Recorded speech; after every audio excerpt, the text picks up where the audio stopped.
Hi, my name's Stephen Riley and I work on a vineyard in Monash, South Australia. I wanted to produce this documentary to show how growers would cope on restricted water allocations. Normally these growers would have 100% of their entitlement. Last year, 2006-2007, South Australia had 62% of their water entitlements, and that caused enough trouble on its own. This year of 2007-2008, it is predicted that we will start on 0%. Brian Weston is a table grape grower near Berry, South Australia. He also has some citrus and some wheat. Tim Brook is a dried currant fruit grower and lives at Waikerie, South Australia. Donald Huard is a wine grape grower and lives at Monash in South Australia. Tim and Brian are private water diverters. This means that they pump their water direct from the Murray River. Donald receives his water from an irrigation trust. An irrigation trust supplies pipe infrastructure to Donald's block, and then Donald pumps from this pipeline.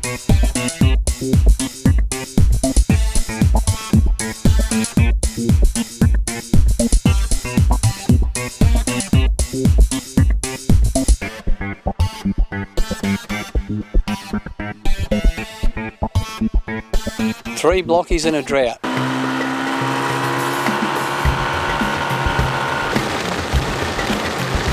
The Tree of Knowledge in Loxton, South Australia.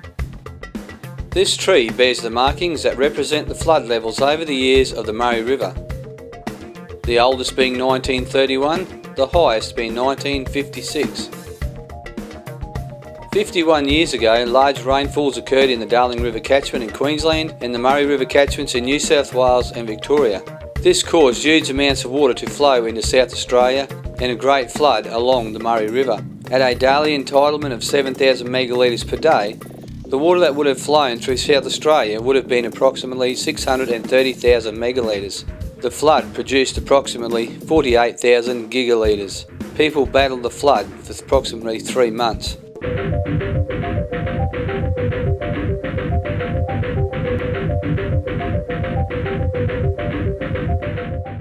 Now, here we are in the grip of the worst drought on record. I heard there wasn't a lot of water below Lock 7 at the moment, so Luke and I decided to go up and take a look.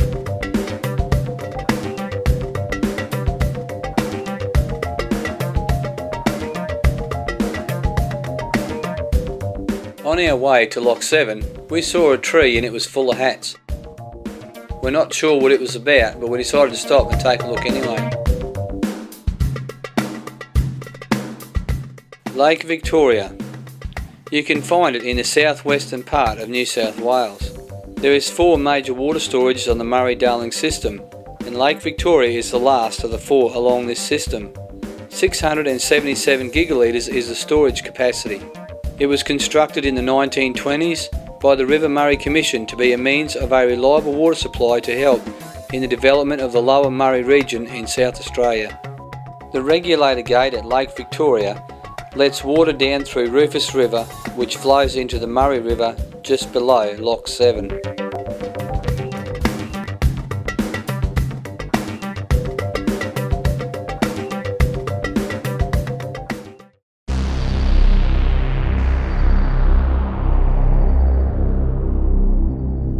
At Lock 7, the river would often dry out in June as there is a lower demand for irrigation water. However, it is unusual for the river to still be dry in September. Water has been kept upstream to ensure flow into South Australia as demand increases in the hotter season. Water levels below Lock 7 might look grim, but weir pool levels are going to be maintained to nearly normal heights. This means that most of the river will still have water for recreation.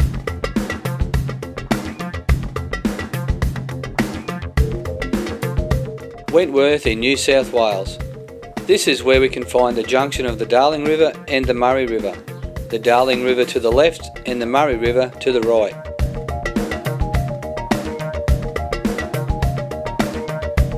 October 2007. I went and talked to the Blockies about the water restriction. First I asked what they thought when they heard there was a possibility of starting with 0% allocation in July. In the last 10 months we've had record low inflows into the Murray Catchment System. Previous to that there's been very little water coming into the system as well, and basically we've been drawing off our supplies for the last few years. Well, I was a little bit shocked that it was going to be zero, and there is a new system in South Australia to allocate water now, which was always going to start from zero and work up. Well, I guess it was a bit of a shock to everybody, having been so used to getting the full allocation announced and then having it reduced to start at zero was a bit devastating.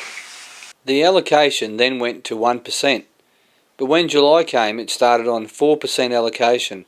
What were their thoughts then? Going from 0 to 1 is probably immaterial really. They could have just left it at 0, but when they were bantering the 1%, but going to 4%, I suppose that helped the citrus boys. Our vines were still in dormancy, so we weren't particularly worried whether it was 1% or 4%, but 4% you still can't do anything on. So, you know, it's what can you do with 4%? Nothing.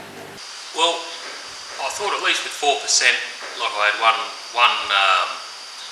irrigation with that, and also it gives us access to water for on farm use, like chemical spraying and that type of thing. Where at 0%, we were really up that creek. Well, at least we overcame the problems of getting water for the house and the spraying, because we've got the house tank connected to the irrigation main, and you know, it was that way that we couldn't turn the pump on, and it was a bit grim, but we got 4% to give us a chance to keep the house tank full and also to irrigate the citrus odd times with the drippers.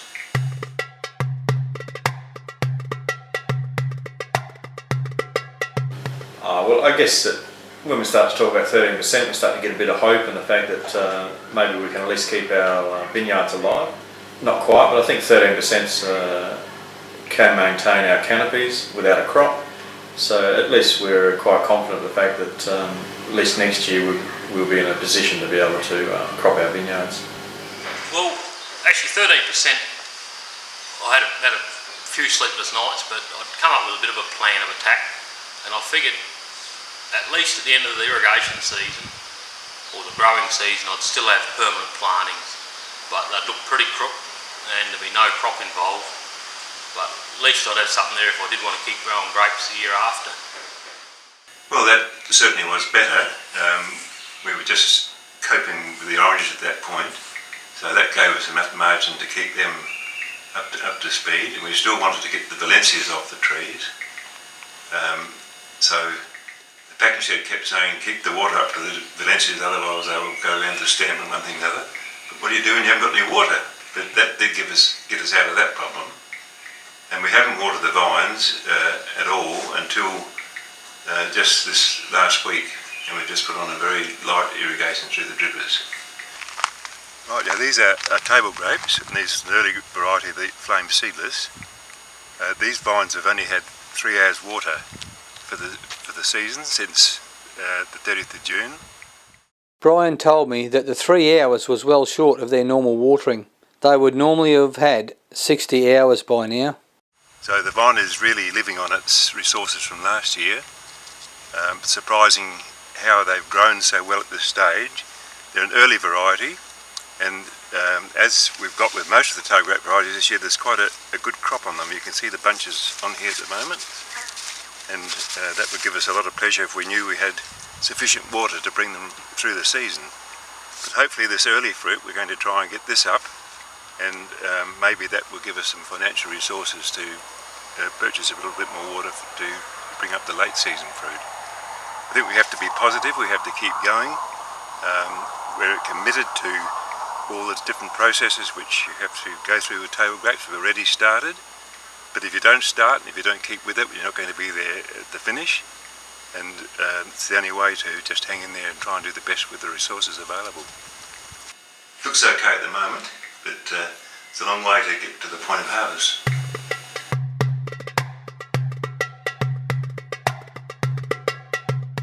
I think again the fact that we've got an extra 3%, we can start to look at probably cropping some of our vineyard, keeping in fact that maybe we might get some snow water as well and get a few more percent as well. So So now I think we're starting to get a little bit more confidence in the fact that there's a bit of hope for actually producing some income this year. Every few percent's better, but at 16% I had to make a decision, and we drove up to Wentworth, seen a water broker, and we've decided now we're just going to trade our way through it and try and grow a crop. It's going to be a fairly expensive way to do it, but it was either that or go loopy.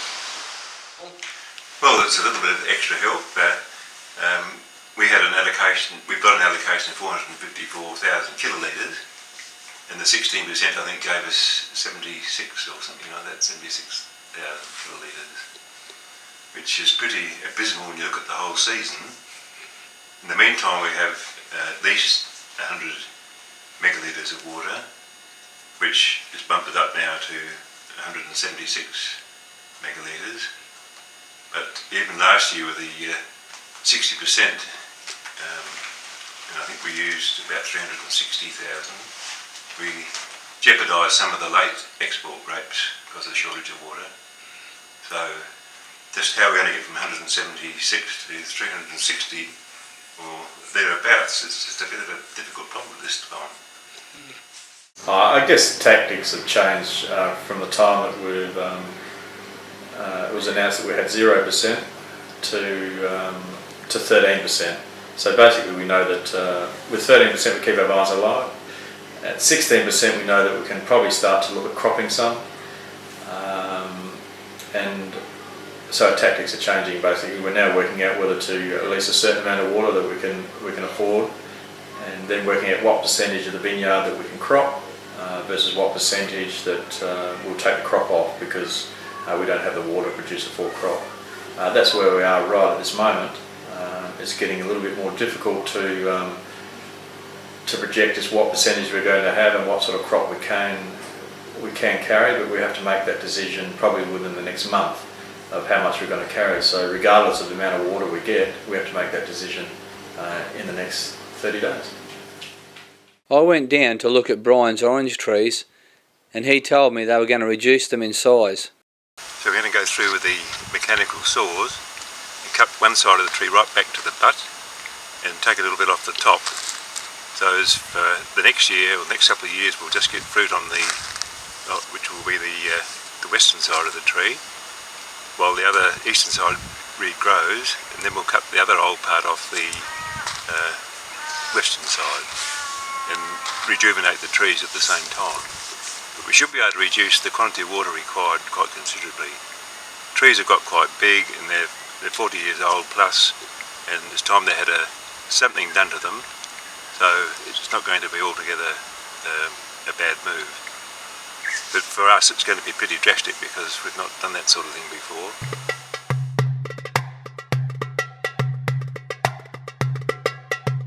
This is a crop of wheat, which is the variety Yipki. It proves the fact that they've bred some very drought-resistant wheats. Had a fantastic opening of the season, a very good germination, and everything looked fantastic. But the rains petered out. No rain in June, and July was pretty dry, and we've had very little since then. Brian told me they were expecting to get about 3 bags per acre. 8 to 10 bags per acre would be an average. The hills are very thin and there's a little bit of grain there. There's still some grain on some of the greener parts, as you can see, but it's just one thing that will offset it a little bit is that the wheat prices are better this year. So the farmers are pretty used to droughts and ups and downs, but it's just one of those years full of promise which is petered out and almost devastating. Canopy spraying is one of those tedious jobs that is necessary regularly from September to at least Christmas. Yeah, just to quickly explain what we're doing at the moment. We're doing a fungicide cover spray, mainly for the disease powdery mildew, which is a disease a bit sneaky and we've got to keep out. And our wineries are very touchy if they do find some disease in the properties. So yeah, we've still got to keep it all clean and hopefully head for some kind of harvest.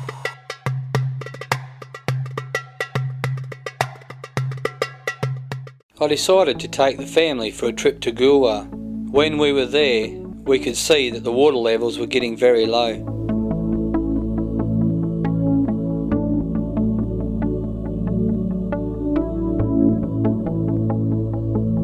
This is supposed to be the mouth of the Murray River.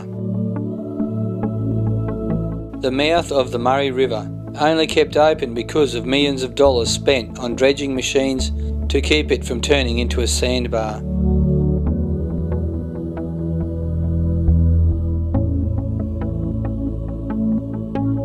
The ocean flows in instead of the Murray flowing out.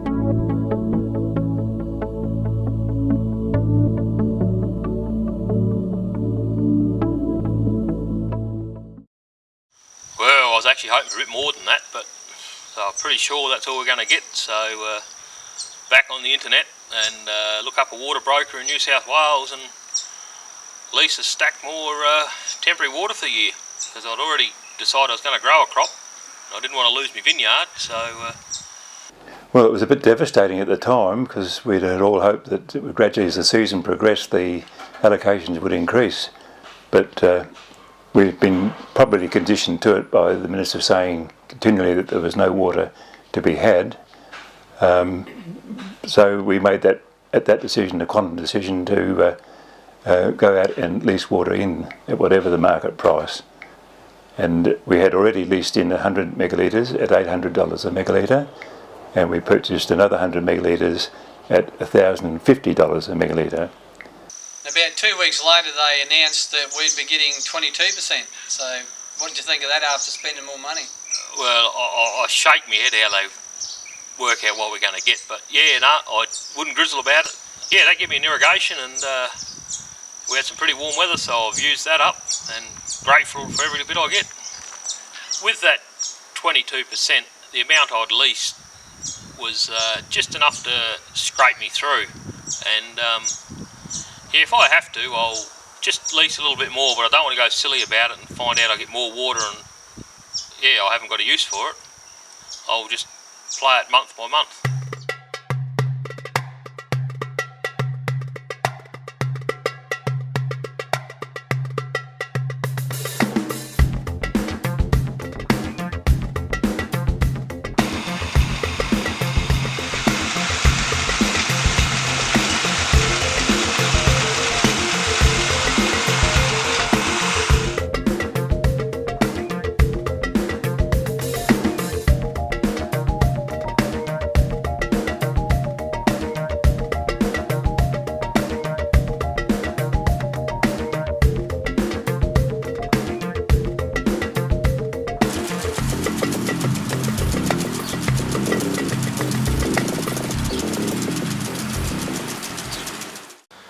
Thought I'd give you a bit of a rundown on what we did last night. We did some overhead irrigating and we shut off just after daylight, mainly water through the night, try and save every drop we can. Most of our watering's done at night. Shortly after the 22%, the government announced that as of the 14th of December, we would be going to 32%. So what did you think when they announced 32%? Well, come as a bit of a shock, because I didn't think there was too much water in the river, but I'd already traded myself like out of trouble for this irrigation season. Yeah, I think I'll have a bit of spare water left over, and hindsight's a good thing. I shouldn't have probably bought so early, but hopefully I can trade into next year and nothing will get wasted. And that was a real bonus because that extra water, well, we virtually got for nothing, I guess you would say. But we're still 100 megalitres short to get us up to the restricted use of last year. So we'll just have to look at that when the time comes. If we've had no more increase in our local allocation, we'll have to go back to the market and lease water in again. It was a very long season. We've got to keep export grapes going right into May.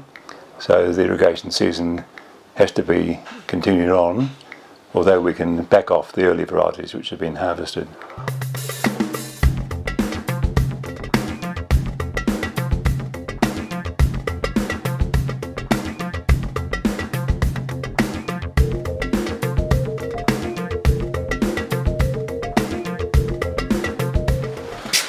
G'day Steve. Just been down the block, grabbed a bit of a random sample of fruit berries and just going to see how ripe they are.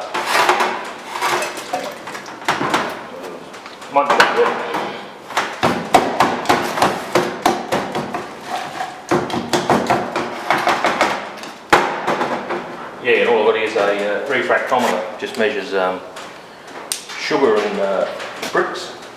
Hopefully they're starting to ripen up a little bit.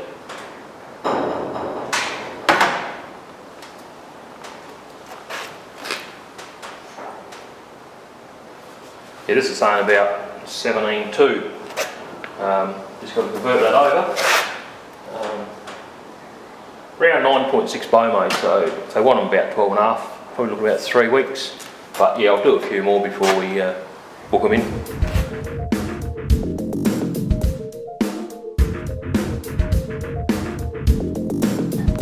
These are actually Thompson seedless or sultanas, which you see in the shops, and you often see them as big as your thumb. Now, we're trying to grow them like that, but it hasn't happened this year. And this is a typical vine that's been droughted early in its growing season, and we've got the problem now of a very open canopy, and you can see how the sun has got in and burnt the sides of the bunches, and there's one that's been completely burnt and it's actually dried the stem right off, whereas these are dried in the stems here, and we've got berries shriveled in between and a few berries that are existing won't develop much more than that, and that's a bunch which will be absolutely useless for the market. Even the one next door, which is green, it's got all these little berries in it, and they just missed out in the beginning, didn't get the water, and we haven't been able to get the canopy over the vine. The lights got in, the sun's got in when we had the heat waves. That's when all the trouble started. That's really the direct result of the drought and the unavailability of irrigation water at the beginning of the season. Yes, these are flame seedless, a variety which we have just started harvesting. These here are not particularly ripe yet, but they will still colour up. These vines are on rootstocks, and they started a little bit later than the sultanas we've just looked at, and they seem to have overcome their early droughting problems. We've got quite a dense canopy, as you'll see later on the vines, and the fruit is going to be quite acceptable. And this is really the outcome of being able to lease water in and to get back onto a normal irrigation regime. Now, these are the flame seedless we were looking at it just previously, and these haven't been trimmed, but we've still got the growth on the vines coming in and the new growth, whereas when we look back in the Thompsons, that growth had completely stopped and there was nothing at all. And that's the difference, I think, between being able to keep the water up right through the growing season, and the fruit is responding as it should underneath the vines, as you can see underneath here. It's quite good quality fruit.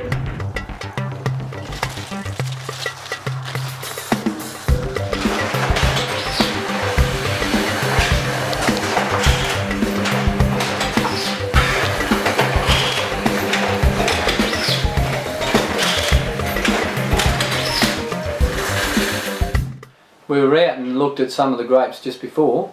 Right. At this time of the year, how do they compare to a normal year if you had your normal allocation? Yes, I would say in general terms that the earlier grapes had suffered more than the later fruit. The later fruit seemed to have had more chance to pick up in their growing season because of the extra water, as we've had it since, we'll say, November on. But the early fruit is lacking in size, berry size, and there just seemed to be no way that you could catch that up. We'd certainly droughted the vines early, and I think that's the result we're seeing in the quality of the fruit. Now, your crop of wheat, you've harvested that since we last did an interview. How did that end up going? Right, well, we had thought at that stage we'd be perhaps lucky to get 3 bags to the acre, but it turned out to be almost 6 bags. Which was, well, I guess below average crop for the district. But it's amazing how, with a drought year, that the wheat turned out like that. And this year the price has been almost $120 a tonne greater than the previous year. So the overall of the whole thing is that we've probably ended up a little bit better financially than we did in 2006. So that in itself was a real miracle when you consider that the long period of drought with practically no rain at all after the break of the season. The uncertainty of all the allocation changes and not knowing what you're going to have, like we start off with a certain percent, we really don't know what we're going to end up with at the end. How do you cope with the uncertainty of all the decisions you've got to make? Well, it has made things particularly difficult, and some of the intelligence that we've been given hasn't been right, and I accept that it's very difficult for people to come up with directions when the rain hasn't happened and that sort of thing, but it's very difficult to run a business when you don't know whether you're going to get water. The inputs in our particular field, and of course in all horticulture, but in our field we're putting money towards growing these grapes from the day one, from the time they're pruned. There's management things happening all the time, the trimming, the thinning, the bunch selection, and it just goes on and on. The growth regulators, the spraying, and the money you're throwing at the system, and if you're not going to get to the end and reap the harvest, well, it's much better to have dropped out in the beginning, but you can't make those decisions because you don't know what's ahead. Yeah. So you just got to go on in faith, I think, and hopefully it'll find its way through. Just 3 days after catching up with Brian last time, we had some rain in the area and I heard there were some devastating effects to his sultanas. So I decided to go out and catch up with him.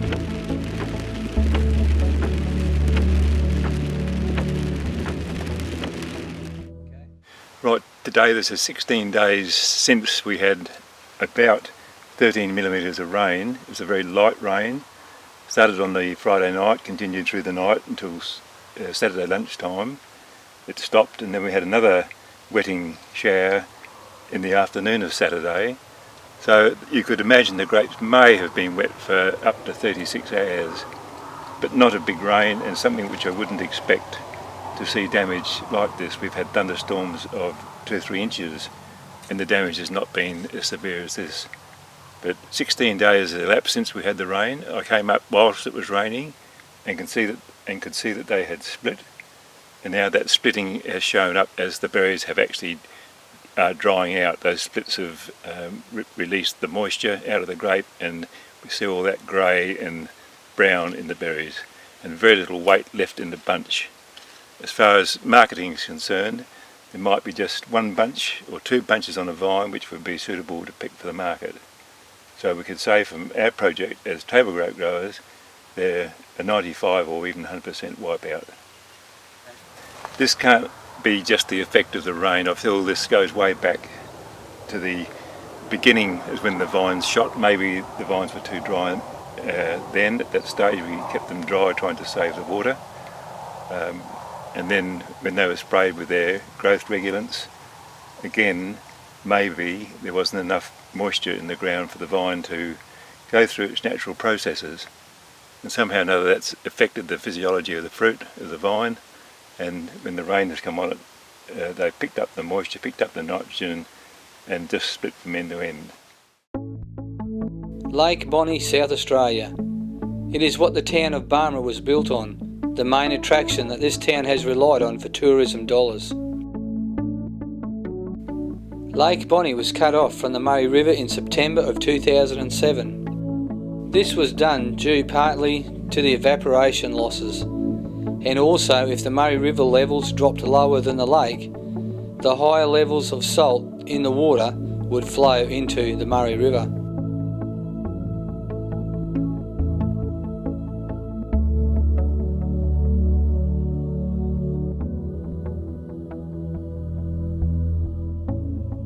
Here we are swimming with family on Boxing Day 2005, a spot where we regularly swim.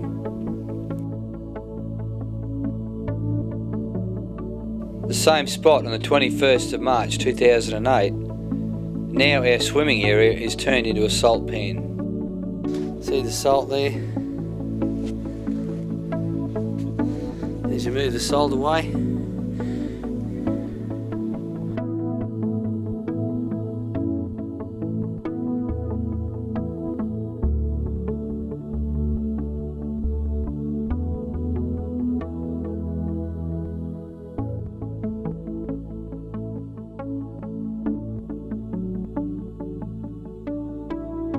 Lake Bonnie might be drying up until more rains come, but it's always a great place to go to find sunsets.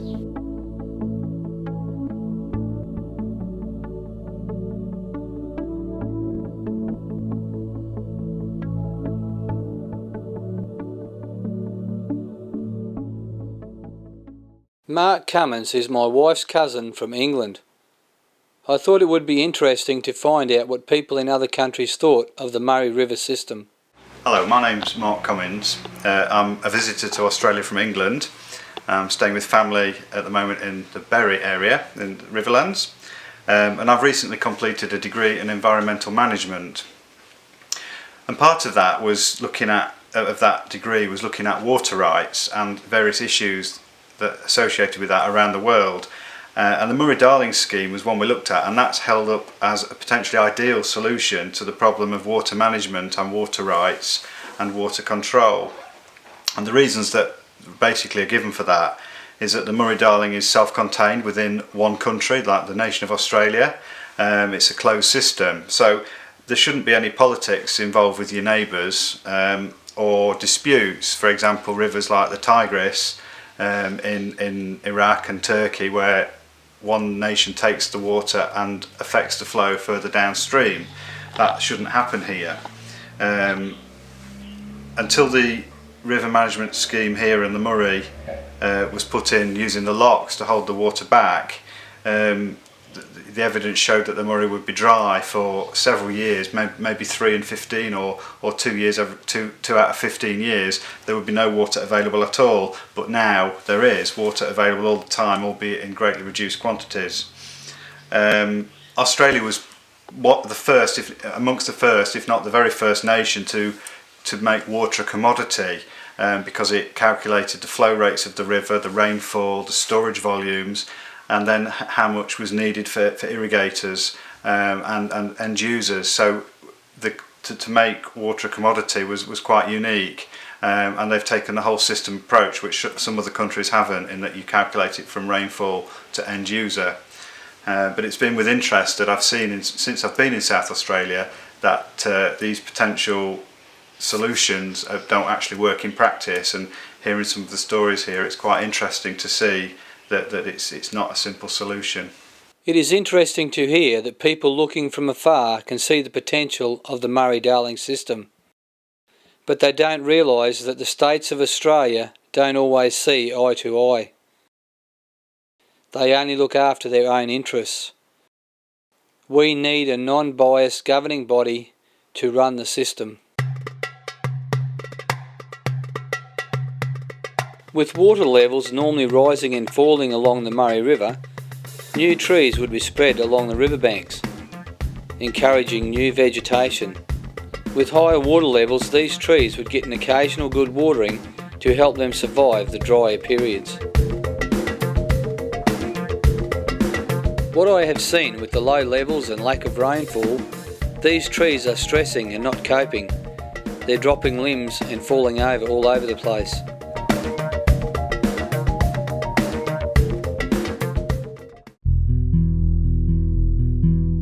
I went for a look around Lake Albert and Lake Alexandrina in South Australia. Lake Albert and Lake Alexandrina are freshwater lakes that would normally get water from the Murray River. However, with the current conditions, these lakes are drying up. Towns like Meningie and Malang are suffering. They need water.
There is major concerns of acid sulfate soils, which would spell disaster for these areas.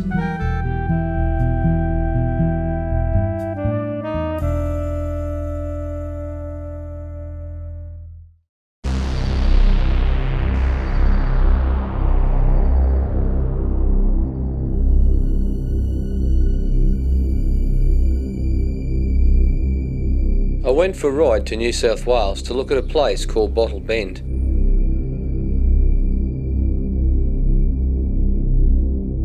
These images show the result of acid sulfate soils. The water looks black. When I visited this area, it was an eerie feeling, like I was on another planet. Strange colours in the soil around the water's edge.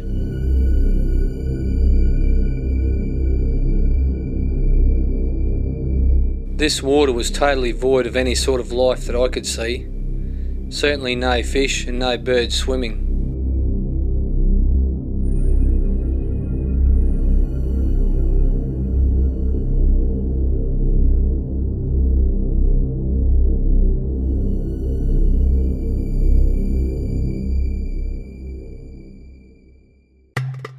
John Chase organised my studies in horticulture. I thought it might be interesting to get his views on the current drought. Hi, I'm John Chase. I'm the manager of RHC Training, which is a registered training organisation conducting horticultural training. So how long have you been in the horticulture?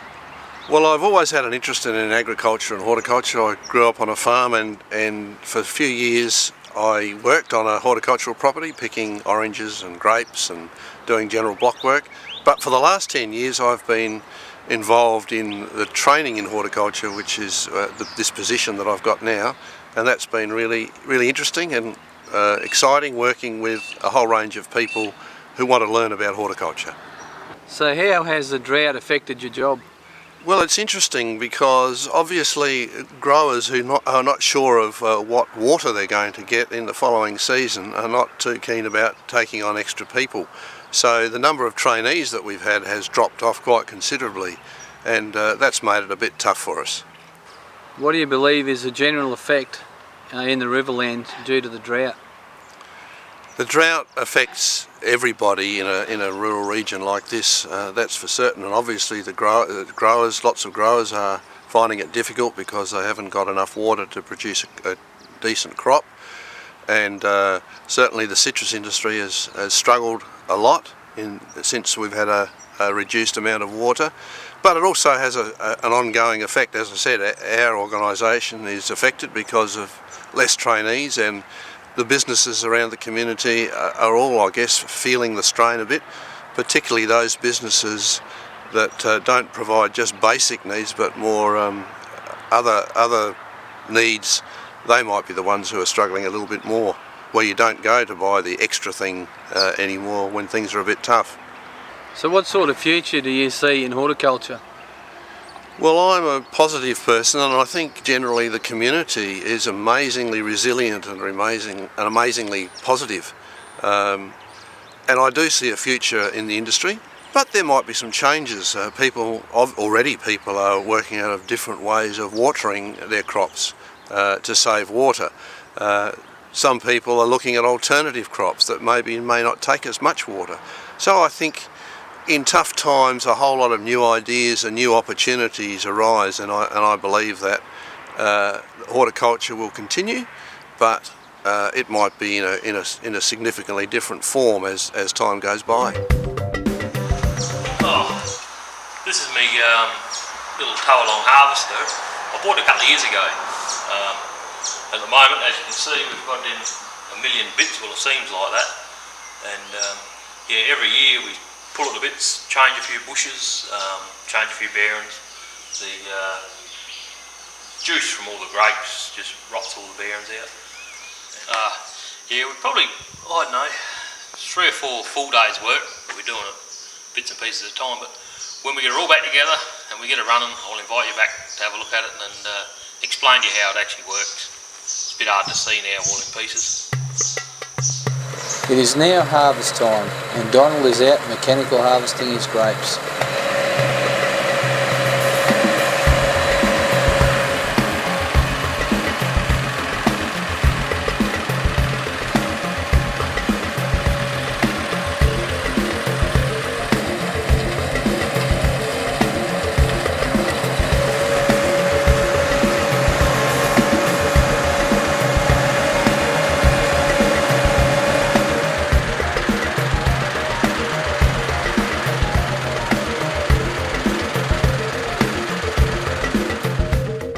So after leasing in and spending money on all that extra water, was it worth it? Oh yeah, in hindsight it was. We ended up with a reasonably good harvest. Had a few problems getting it off. We had a hot spell for about 2 to 3 weeks, but when I started the season I wasn't real optimistic. I didn't know how water leasing worked or anything like that, but big learning curve, and looks like little rain this year, and yeah, maybe back to square one in a few months for the next season. So how did your crop end up going? I guess not as good as we anticipated. We were down 60%, which I suppose we're going to allocate 25% of that because we took 25% of our crop out of it. We probably lost 15% in the rain, and we probably lost 20%, I would assume, and just lack of water, not filling the berry sizes up. So yeah, not a wonderful year. Looking forward to next year, but obviously not starting very good because we're on a 2% allocation at the moment. So how did your harvest go? We've had quite a good harvest quantity-wise, really, Steve. It's amazing because we've only used about 7.5 megalitres per hectare on the vines. One of the very good growers at Barmera, he claims you can't grow quality grapes, quality table grapes that is, unless you use up to 11 megalitres a hectare. So we probably fared fairly well, but there is a downside to it. I believe that problem we had in the sultanas, which we looked at before, they've come up with the answer that it's stress in the vines, and part of it was to do with the hot weather when the gibberellin was applied one day, but a lot of it was also due to the fact that the vines were on the dry side. That's one of the policies with gibberellin, that you're supposed to maintain the moisture right up to the vines when you're spraying with gibberellin. I think the drought's partly contributed to that. Brian harvested about half a tonne per acre out of these vines, whereas normally he would get about 10 tonne per acre. So that was what you call a miserable loss. Yeah. One of the problems we've got is we've developed quite a lot of Kalmiria grapes, which are an export fruit, and we didn't start to harvest those until April. And you've got to keep the vines motoring along to keep the fruit going, and you can't dry them off, and we didn't finish that harvest until the first week in June, and those vines have had to be kept with a certain amount of moisture. But we've certainly run the tensiometers a lot higher than we ever have before.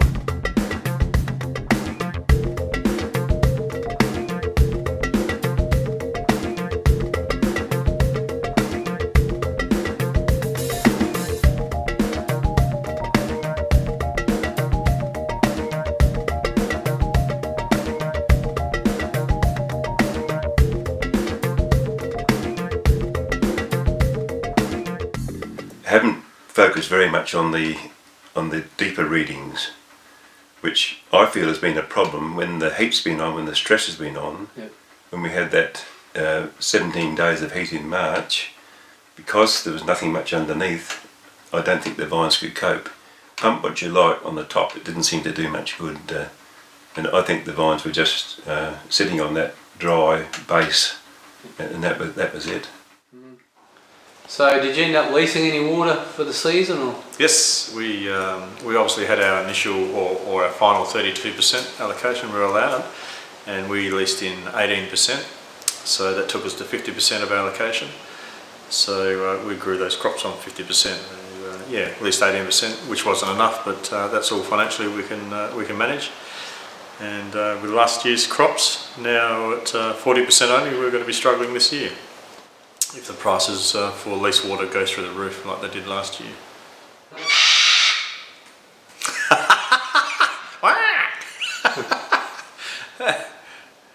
I'm pretty happy with the decisions we made. We ran pretty well at 50%. A couple of heat waves were a bit dodgy because we would have liked to have topped up our subsoil a bit more, but especially the last heat wave. But no, we were pretty comfortable with what we did. We irrigated when we had to, and we watered deep. That was our our plan of attack was to water deep and less often. Yeah, no matter what, when things are hot, plants need water, and no matter what your strategies are, you've just got to have the water. So we obviously suffered a little bit because we didn't quite have enough, but the vineyard itself is in great condition for this year. So the government announced we're going to start 08-09 water season on 2%. Last year we started on 4%. So how do you feel about that? Well, it's certainly not good, and this whole insecurity of the water business is rather frightening when you think about it. That's been a problem all year. Every time you want to go to irrigate, you're going through all these exercises, whether you can avoid it, whether you can put it off, whether you've got enough water to keep going. But to start off at 2% is pretty miserable. I think we've got 2% because they kept saying it could be 0, and that's because we got 2%. We're now supposed to be rejoicing, which I guess we are. But hopefully that will pick up. We're going into the new water year with virtually no carryover at all. I'm just believing that we're going to have drought-breaking rains up in the catchment areas, and the whole situation is going to change. And really, if you don't take a positive outlook and continue on, it's hard to know what to do. You just really pack the whole thing in. Yeah. That's the problem with permanent plantings. You can't get in and get out again and go back to it. Once you've lost your plantings, you're back to square one. And you're faced with this terrific expense leasing this water, and the industry, especially the topograph industry, there's no margin in which you can ever get that money back. So we're just hoping that the whole thing is going to change around. Okay, there's no indication of it yet, but I think as a primary producer you live in hope and just believe that we're going to be favoured with more rains and better conditions.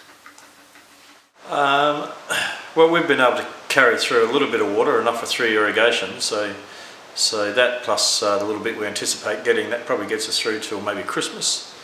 After that, again, I guess we're still hoping that it rains, but obviously we've got to look at either purchasing more water or working out where we're going to get water. Yeah, Steve, what we've done here, as we explained last time, we took all the crop off of these vines last year. We actually spur pruned them back to the crown of the vine, so there was no canes, so there's no fruit, and we cut our water back by probably 50% just to maintain vine health without any crop. And you can see now that they're just a massive health here because all the nutrients and water has gone into producing canes for this year's crop. So our plan this year will be prune these and to crop these, and then we'll rest another patch or mothball another patch for this year. So it seems to have worked. In fact, it's probably gone the opposite. It's probably a little bit too much growth, so we'll probably learn how much water we can put on this year from last year's allocations. And we'll also keep the option open of taking more than 25% out if our water supplies are worse than last year. So I found that we can probably even take 100% out if we have to, and take no crop at all, and really, I mean, we could probably run at about 20% comfortably and not produce a crop. So, but that's worst case scenario, and if that's the case, there's probably not a lot of point being here. So you sell some grapes locally and also you export. Yes, that's right, Steve. So how have you actually gone with selling your fruit? Well, each year we say that year is more difficult than the last, but I would have to say this year has been more difficult than last year. Yeah. But the problem this year has been that the export demand has been very subdued. Half the crop we grow goes to export, but the fact is when the export is not good, a lot of that fruit goes back onto the local and interstate markets, and the quantity of fruit and supply and demand, it depresses the prices. All the costs are going up.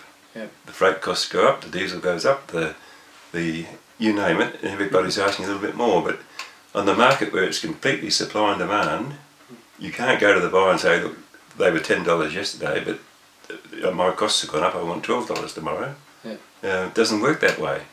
Because he'll go and buy it from somebody else that will sell it to him for $9. And you know, so it goes on. That's the hard part of it. When you've outlaid money to lease water, which is it increased your cost to get another input. It's very difficult to get that back. And okay, you survive a year or two, but what happens after that? You know, we just have to believe that the whole situation is going to change, and that cost is going to be taken out of it. It's one of those things that you can think about and depress yourself completely. But I think there's still hope on the horizon. Yeah. With Toba grapes, they're saying that they believe that they'll be able to open the channels into China next year, and they believe that market has got a potential of $50 million. And that would be fantastic, just to quit that amount of fruit, which is surplus at the moment, somewhere else in the world, and get something that's profitable. It's there've been big developments in Toba grapes, some by the corporate investors, and they will admit that those properties are not worth the land that they're grown on now. They've gone through the exercises because the markets have collapsed, and they did all the figures originally apparently and thought it was a good deal, but they've had to lease water too. It's the same for them as well. Yeah. And it just wants somewhere to open up and to take a volume of this fruit and get it on the way, get it on the move. So we have to be positive and believe that something's going to happen and lift us out of this.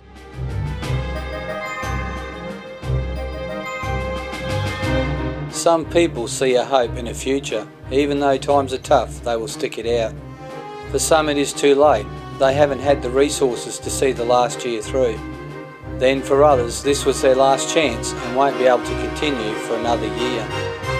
More and more people are converting to the drip irrigation system and finding other ways to save water. One thing is for sure, it has made everyone look at growing and managing crops more efficiently. We need farming to continue. Without it, we have no future.